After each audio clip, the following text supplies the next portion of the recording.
Selecting a right PLC can be a tricky task. A PLC should meet your process requirement as well as there should be optimization of cost. To select the right PLC, there are many considerations to be taken care. In this video, we will explain some important factors to be considered while selecting a PLC. So let's get started. System requirements. The system requirement is very first consideration while selecting a PLC.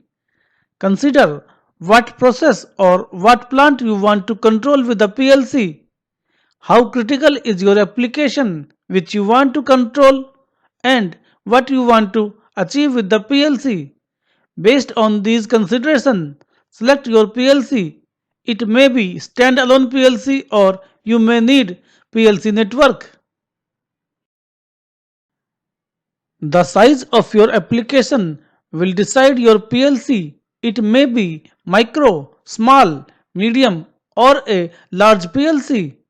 If your application is more critical, then you may need a high availability or a redundant PLC.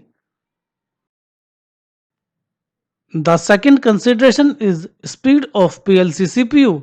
The processing speed of PLC CPU is important consideration. Your PLC application may have various types of multiple input-output devices like pumps, motors, valves, VFD, servo, RTD or transmitters. These I/O may be tens, hundreds or sometimes maybe thousands. The CPU speed of selected PLC must be fast enough to handle these multiple different types of input outputs. The term scan cycle or scan time of PLC also should be considered. The scan time is directly related to CPU speed.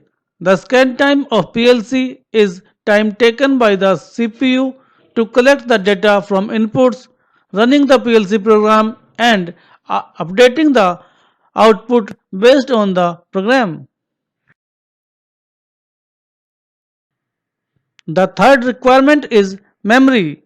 Your PLC must have sufficient memory to handle the application efficiently. The memory requirement depends on the how many devices are connected to your PLC. The operating system and firmware of processor and input-output modules are also stored in the PLC memory. The program and program data developed by the programmer also stored in the PLC memory. The memory capabilities are expressed in terms of kilobytes. Fourth consideration is number of inputs and outputs.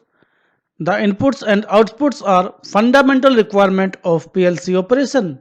It must be very early step to determine how many and which type of input outputs are to be connected with the PLC.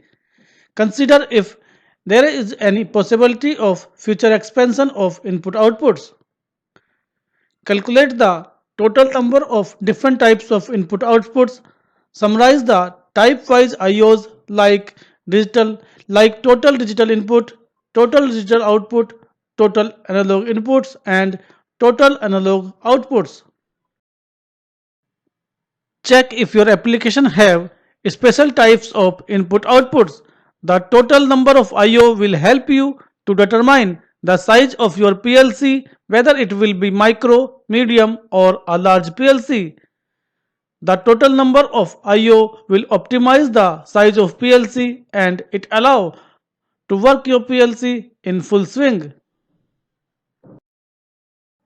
Communication protocols. The communication protocols are another important consideration while selecting a PLC.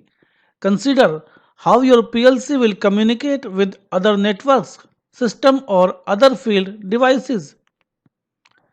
All the PLC have its own inbuilt communication port. However, your application may require other communication port to be added to PLC. Additional communication modules can be added to PLC as per requirements. The most communication ports are in PLC like Ethernet port, RS485 and RS3232, CAN bus, Modbus RTU, Modbus TCP IP, AZI, Profibus and MPI protocol. Programming languages. Consider about the programming language of PLC. It is about how you will write the control program for your PLC. Think about your programming requirements. Do you need a simple programming instruction or you need special programming instructions? There are various types of programming languages. Each language have its own capabilities, advantage and disadvantage.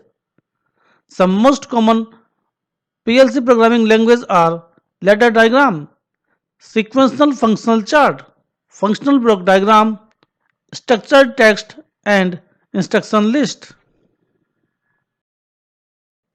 Operator interface. Think, do you need the operator interface in your PLC application? Operator interface are generally referred as HMI or human machine interface. The operator interface provides the visual representation of your automation process on a display screen. An operator can see the process status and he can control the process. Set points also can be set through the operator interface. Operator interface can be of two types, local HMI and remote SCADA station.